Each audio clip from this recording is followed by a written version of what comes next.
আমেরিকায় কর মৌসুম শুরুর আগে আইআরএস নাগরিকদের সতর্ক করেছে যাতে কেউ গুরুত্বপূর্ণ সময়সীমা মিস না করে। বিশেষজ্ঞদের মতে প্রথমবার ব্যবহারকারীদের জন্য অনলাইন অ্যাকাউন্ট তৈরি করা কিছুটা জটিল হতে পারে। পরিচয় যাচাই প্রক্রিয়ায় সরকারি আইডি, সেলফি বা ভিডিও চ্যাটের প্রয়োজন হয়, তবে একবার অ্যাকাউন্ট তৈরি হয়ে গেলে এটি দীর্ঘমেয়াদে সুবিধাজনক।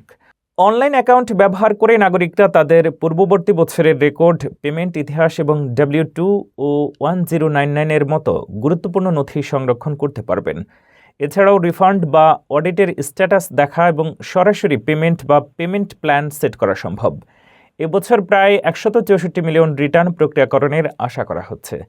আইআরএস এর নতুন সিস্টেম আপডেট করা হয়েছে, তবে ফোনে সাহায্য সীমিত, তাই নাগরিকদের আগে থেকেই অনলাইন অ্যাকাউন্ট তৈরি করা সবচেয়ে গুরুত্বপূর্ণ। ফেডারেল রিটার্ন গ্রহণ শুরু হবে 26শে জানুয়ারি এবং ফাইল করার শেষ সময় 15 এপ্রিল।